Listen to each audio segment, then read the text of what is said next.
All right, welcome everybody to the Yellow Kings pod. It is your boy, your average tech bro, Toyoung Kim, and I'm here with Andrew, Meng Meng Duck, Meng Meng Careers, and Meng Meng Everything. What's good, man? How are you doing today? Doing pretty well. How are you? Happy Wednesday. Dude, happy Wednesday. You know, it's a great day. Got an interesting topic to dive into today as two 20-year-old young adult Asian Americans out here.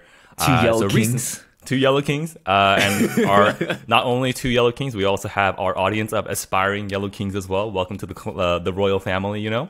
So, Wait, that's so good. We just start doing that. Absolutely, yeah, we'll make it a thing.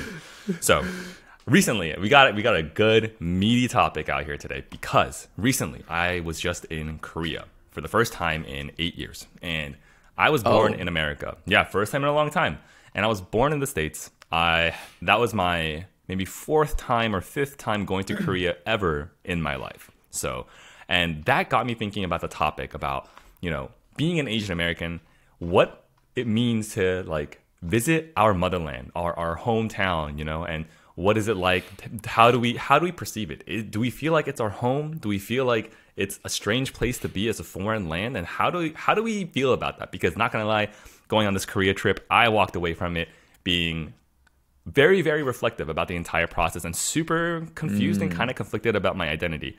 And to start it off, I can just give a little bit of context about myself, about my upbringing. You can give a little bit about yours, and then we can dive into it. So, to start off, I was born and raised in California, was never born in Korea. Like I mentioned, I went to Korea for my first birthday when I was 9 years old, when I was 15, 18, and now 26. So I've gone 5 times in my life, never spent a substantial amount of time in Korea, but I grew up in a very Korean and Asian place in SoCal. So that is my upbringing with the motherland, Korea. Man, what about you, Andrew? Can you tell me a little bit about where your upbringing and your relation to the homeland? So I have a pretty unique experience. So I was born in America. I was born in Palo Alto, America, actually. So I popped out my mom when I was 1, and then booked it to Taiwan immediately. Pretty much when I was 1 year old. Lived in Taiwan for ages 1 to 12, and then came back to the States for high school, college, and pretty much like ever since then I've been here. So I kind of have like this experience or this kind of like dynamic in which like when I was a kid, I strongly identified as like Taiwanese. Like I thought I was Taiwanese. I grew up around Taiwanese people.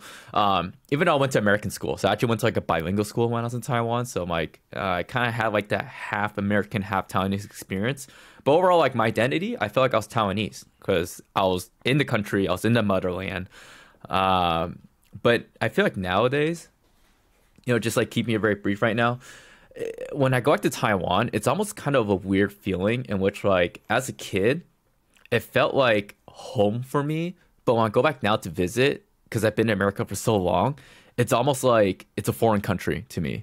Like I'm visiting the people here. I'm visiting this country. I'm visiting like the culture here, right? Everything is so like, oh wow, look at how people live here. This is so interesting to me, which is like weird because like I'm like, but that's who I was. That's how I used to live. I used to do all the same thing they did, but now it's like I go back, I'm like, it feels like such a foreign territory to me. So I don't know if you feel the same way too. Like when you go visit Korea, does it feel like a complete foreign territory to you?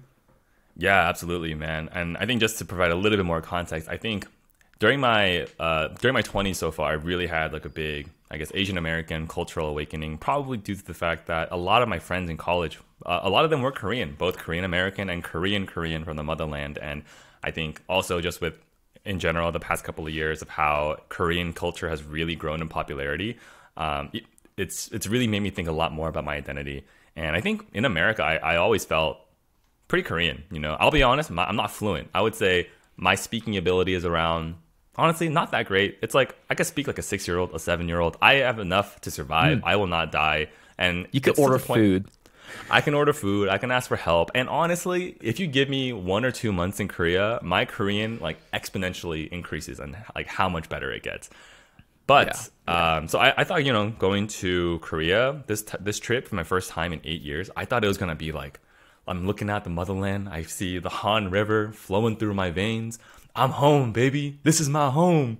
But then I go there, and wow, I think it was so much harder than I had thought. I feel like for me, it's because I'm not great at the language. I'm okay. I'm not amazing at it. And I think that really put a huge burden in the back of my head. I think I felt like, okay, I look Korean, I can't speak Korean, and I didn't want to, I guess I was embarrassed to come off as a foreigner. I didn't want people to be like, oh, he's not from here. But like, it's so obvious I'm not from Korea, from like my clothing, my mannerisms. But I like psyched myself out the entire trip trying to appear more native than I actually was. But it's like, that's a futile attempt. And maybe I would have felt different. Maybe I would have felt differently if I was fluent in Korean and I could read and write Korean fluently as well. Because I think that was a major setback for me. I really struggled with getting around and just like surviving without, my parents were there with me and they're from Korea and they're obviously fluent. So they helped me a lot. Yeah. And I found it pretty tough for me. I guess, how do you feel, since I'm sure you are better at Chinese than I am at Korean? So do you find language to still be a barrier when you go to Taiwan and visit? Yeah, so not when I'm, how should I say this? So my Chinese used to be at like 7th grade level because that's kind of where I left Taiwan. Mm-hmm. Now it probably went back to more like a 5th grade level. Okay, still good. Still good. Yeah. So we're kind of same boat there. But I think like when I'm in Taiwan, I don't actually feel that because I feel like I have a very strong, I definitely do have an American accent, like for sure. It's there when I speak to people in Taiwan, but almost like I kind of feel proud. I kind of feel proud of like that I'm able to even speak the language. Like I don't feel weird about it. The only time I do feel weird, and I will say this, and maybe you feel the same, it's like talking to like relatives or talking to my girlfriend's parents. Like that's the time where I'm like, fuck, I wish I knew like this language better.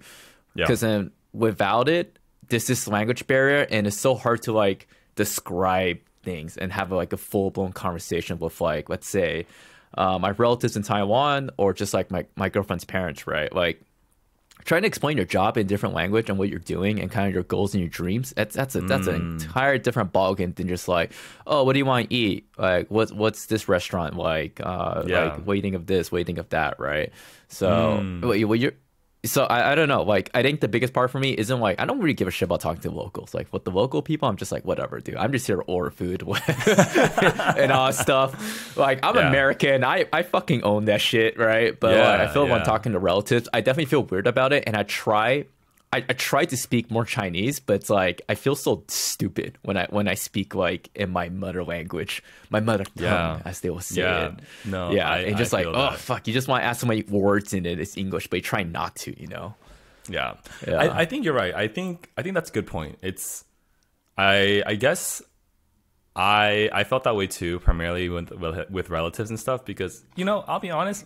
I think I'm a very introspective. Honestly, I'm a pretty funny guy. I converse really well. Like I can talk to adults really well, but I just felt like I really want to, especially with my family that I visited in Korea, develop that deeper connection, because I think I'm super loyal, potentially to a fault at times, especially to my family. And I really wanted to develop that deeper relationship with them, both with like older relatives, and I have one cousin that lives there as well that I haven't seen in over a decade. And I really wanted to build that relationship, but it was really, really hard. And I think that's where most of my guilt came from. That's where those were the instances where I walked away thinking like, like, damn it, dude. Like, I wish I could have done more in that situation to, build that relationship. But I think something that was really interesting was the fact that when I was there, I met up with two of my college friends. Shout out to Ileana and Ariel. I don't know if they'll ever watch this, but in a slim chance you do, shout outs to you. It was great hanging out with you guys again. But when I was hanging out with them, they're both pretty Korean, and one of them specifically, she, I think, moved from the States to Korea in like elementary school, and she went to international school there, and post grad after college, she's there right now, but she's gonna come back to the States in a bit. But right now, I met up with her at dinner, and then I was telling them about how I felt embarrassed about speaking Korean because of my English accent, and they're like, "Whoa, Thomas!" Like, they're like, "Dude," or "Whoa, Toyon, you got it wrong, dude." Like the tier list of people in Korea, number one are white and black people that can speak Korean. They are gods. They're like, holy shit, you are amazing. But then coming up right after that are like foreign Koreans, people like myself, because I think there's still that concept in Korea where if you're truly educated, like you made it when you go to the States. And so they were telling me, they're like, dude, stop being embarrassed about speaking Korean. Like the fact that you're gonna speak Korean with an English accent, like that's actually a sign of almost like clout within Korea. Yeah. Which I thought was so crazy because I thought it was a totally opposite way instead. So I think after that interaction, it gave me a little bit more confidence to speak more Korean, like more naturally. And I think she said this one quote that really stuck with me, where she was saying like, yo, I've lived here basically my entire life, but because I'm too American for Koreans, like even me, I'm fluent in the language, but there's certain nuances that I miss out on, like certain tones or like how you do certain things, how to write more complex words and sentences. And I feel like a foreigner in Korea, even though I've spent over half of my life living here, especially my older half of my life in Korea too. And hearing that was kind of crazy for me because that made me realize like, whoa, if this person who has spent the majority of their life in Korea still feels foreign and it's hard for her to call Korea her home, how am I ever going to call Korea my home? And I think that kind of gave me a little bit of that resolution being like, yeah, you know, maybe it's okay for America to be my home because it is. Like, America is my home, you know? Yeah. And what I think the Asian American experience is just so unique in that way. Like, if you think about it, there's only like, I don't know numbers, either like 10 million, 20 million of us in the world that have like this very unique dichotomy of like Asian, like kind of like roots to like Asia and also like, but based in America, right? And it's like, okay, this is like such a fucking dead horse Ernest beats all the time. It's like, oh, okay, what does it mean to be Asian American, right? It's like our identity is Asian Americans. But I think it's kind of a real conversation where it's like, you know, when we go back home, we feel weird about it. We're just like, oh, you're not Korean. I'm not Taiwanese. Like when I go there, like I'm American. But when I'm America, I'm Asian, right? Yeah. And it's like, okay, so where are we? We're just like this weird middle ground in a way.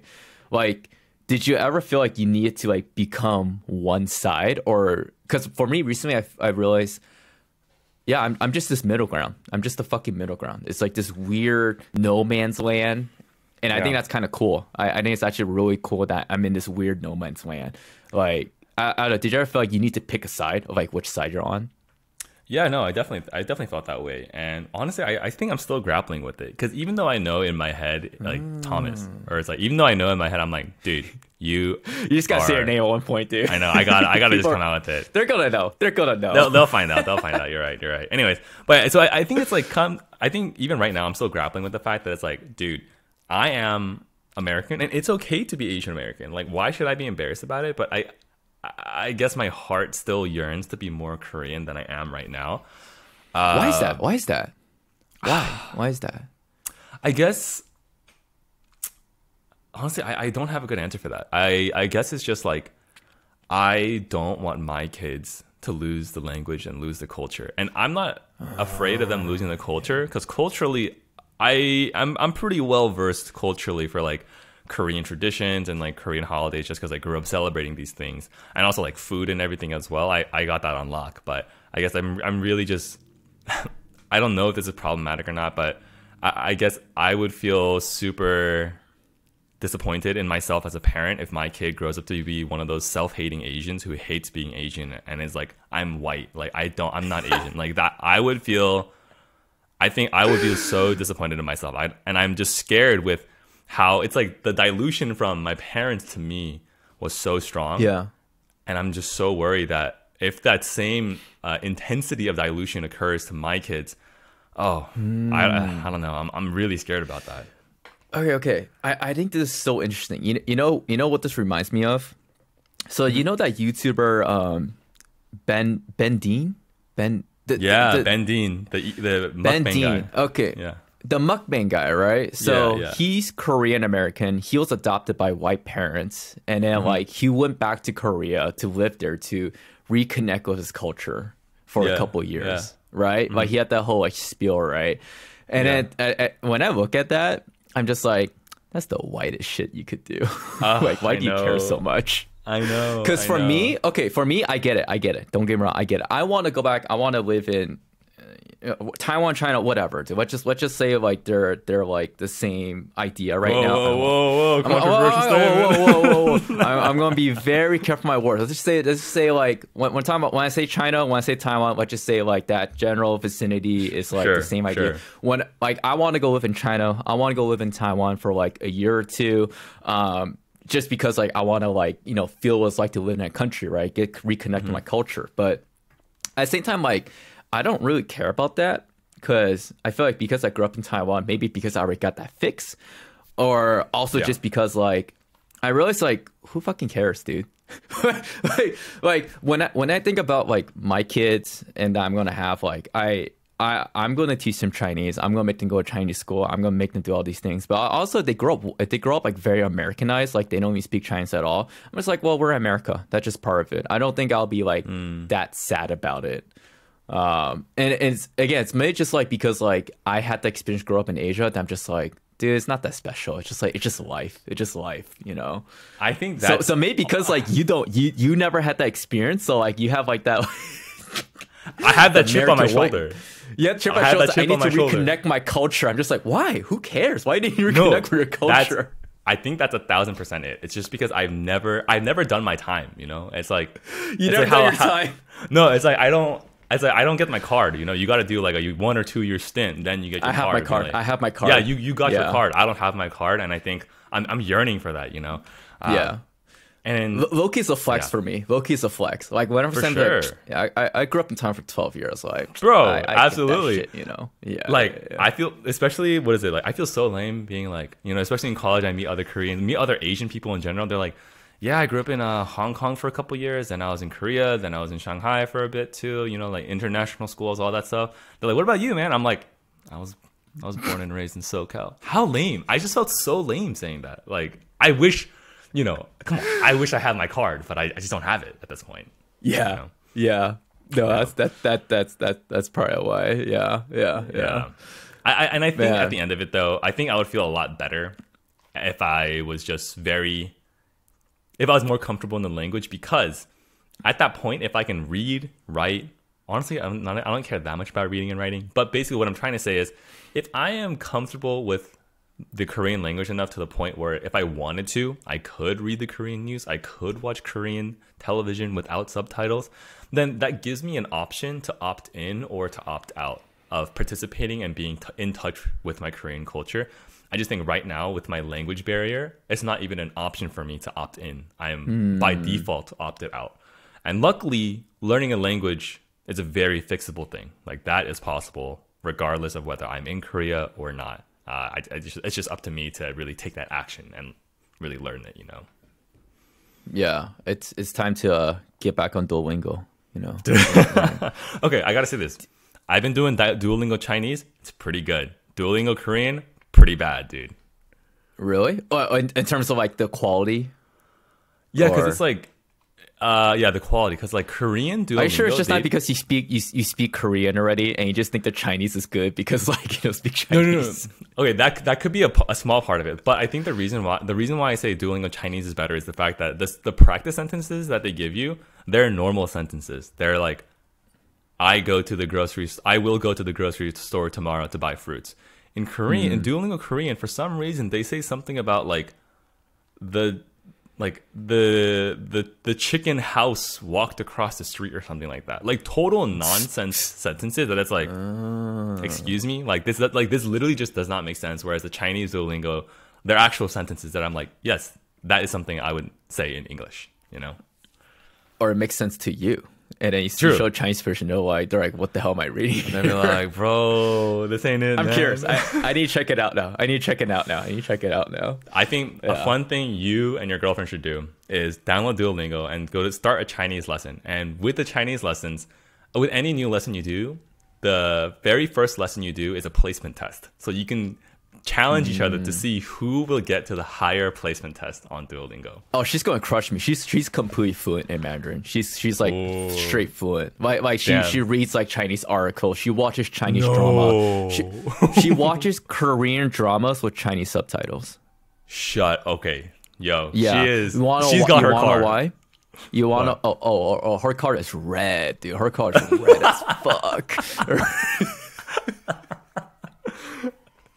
Oh my god. Her car is blood red with a hammer and sickle, right?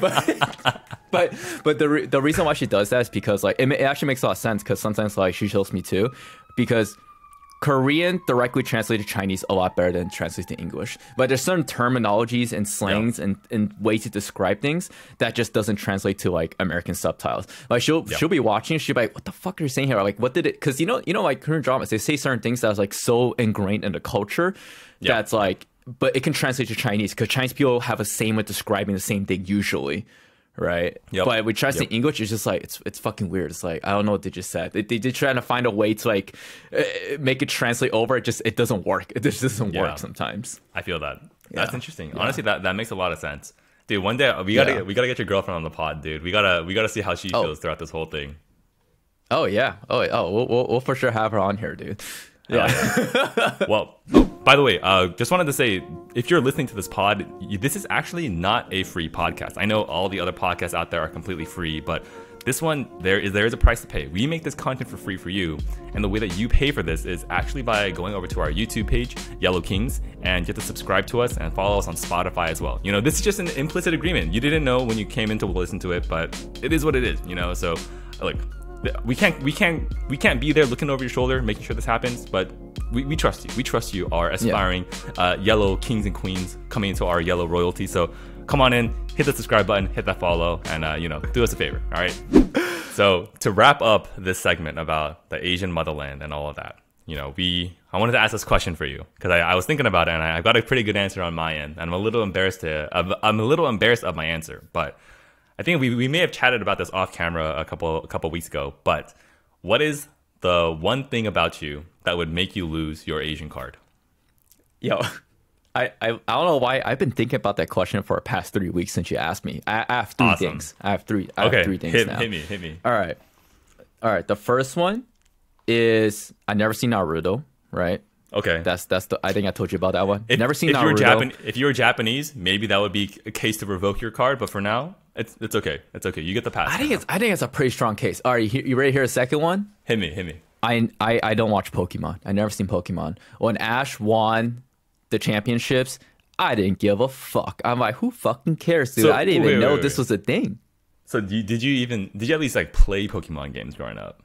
I played Pokemon Blue once, and that's it. Yeah, that's it. I was never a big fan of Pokemon. I just wasn't. Like, I don't hate it. Don't get me wrong. I think Pokemon's awesome. I just never was a big fan. And the last one, this one's gonna be funny. Hit me. On a night where I'm feeling chicken wings, I will rather get Wingstop than Korean fried chicken. Oh, period. End of story. Period. End of story. I will get Wingstop over Korean fried chicken any day. I fucking love Wingstop. Oh my. Yeah. It's cheaper. I think it tastes better. It gets to my house faster too. All these fucking Kyochang motherfucking places, they take way too long to deliver to my house, dude. It's cold as shit when I get there. Wingstop gets to my doorstep hot. Okay. I can't be too upset at the answer because I also love Wingstop, but it's very few instances where I would choose Wingstop over Korean fried chicken. So that one hurt. I'll take that personally, That's that's Taiwanese on Korean crime right there, but it's okay. I'll give you the pass on that one. It's crimes against humanity, racial crimes right there. Honestly, that's Asian on Asian crime right there. So what will make you lose your Asian card? Ooh. Oh, you know what? After your answer, I gotta say, I'm not the craziest Pokemon guy either. I played a bit growing up. I watched the shows, but I was never a diehard guy. I definitely played more of the games, but I haven't played in a long time. I think I played primarily Pokemon Ruby, Sapphire, Emerald. That was my jam. Loved that generation of Pokemon. And then the ones right after, it was like a remake of the first generation. So like Fire Red was the one, like that generation. It wasn't like that great. But you're right, I wasn't that into Pokemon. But this is the one answer I thought about earlier today that I was like, I'm embarrassed with this one. So just to set up the backstory a bit. I think boba is obviously a super popular drink amongst Asians, non-Asians as well. And I love boba. Don't get me wrong, I love boba. But I think there are two distinct camps of people where you either view boba as the same level as coffee, like a sweet coffee, like a latte or something. And then there's another camp of people who view boba as dessert, the same level as like ice cream. I And personally, in the camp, I treat it as a dessert. I treat it in the same level of ice cream because I drink coffee black. I don't even drink lattes. So I consider boba as a full-blown dessert. This is something I'm so embarrassed of to say. But when I go to a boba shop, number one is the fact that everyone, I feel like as we've gotten older, it's become more normal to be like, I'll take it 25% sweet. I'll take it 50% sweet. I'm like, and then it's like when I'm with people that I don't know, I get too embarrassed to order 100% sweet because I'm like, dude, that's like 6-year-old little boy shit right there, dude. I'm like, I'll get it 50% sweet strawberry slushy or something. No, okay. And that's exactly transitioning to that. If I'm being honest, when I get boba, I would rather just get a fucking slushy, like an Oreo slushy at a boba shop. I'll take that, dude. I called it. I know. That's you like did. That I'll be honest. I cannot tell you the last time that I ordered a normal milk tea from a boba shop. I'll be honest. And am I proud of this? No. This is a deeply held secret. This is a deeply held secret of mine that I just let out to the world. So I think I deserve to have my Asian card revoked for that one. That one's I'm not proud of it, but it is what it is. Hey, it's no shame in that. No shame in that. You know, I'm just saying, as a former boba shop barista, we hate slushies. We hate slushies. Those things are a bitch to make. All right, you gotta turn on the blender. You gotta fucking blend that shit. Oh my god. No. We rather just make you the tea, dude. The tea is like you pump some syrup, you add the tea, boom, here's your drink. I know. I'll do that. I'll think about that the next time I order from my favorite boba shop. But not proud of it. But it is what it is, man. I want one more thing before we wrap this up. Let's wrap it after this. What's up with? I think like what's really funny was what I've seen in the past couple of years that there's a lot of these Taiwanese chain stores like boba shops or like dessert stores. Like I've heard of like 85 Degree, of course, Meat Fresh. Yeah. All right, when 85 Degree first came to America, dude, people were driving like an hour to like OC or whatever it is to like get 85 Degree Bakery. Yep. I'm like, what the hell is up to the obsession? Because in Taiwan, I grew up with 85 Degree. Yeah. And going to 85 Degree is like going to a Starbucks. It's if it's on the way, we'll get it. If it's not, we don't get it. Right? That's so good.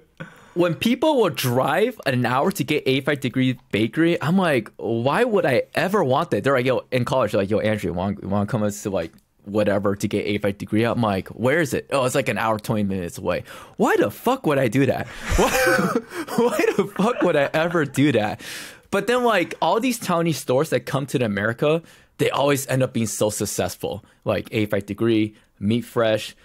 I don't know how successful Coco was. I don't think that was that successful. But like Wuxilan was another one that was super successful. I mean, it's still very big in Taiwan. And just around like every single boba shop claims they're number one boba in Taiwan. Yeah. I'm just like, I have never seen in my life before. Who are you? Who are you? I have never seen a share tea in Taiwan before. But every single boba shop claims we are number one Taipei. We are number one boba shop in Taiwan. Bitch, I never seen it before. I never seen you, okay? I know the biggest boba shops in Taiwan, actually. Yeah. And guess what? They're not in America because they did well in Taiwan. Oh my god. All right, well, that's it. That's good for this episode. Yeah, let's wrap it up. All right, man. Thank you for watching. On to the next. Yes, on to the next one. See you in the next one.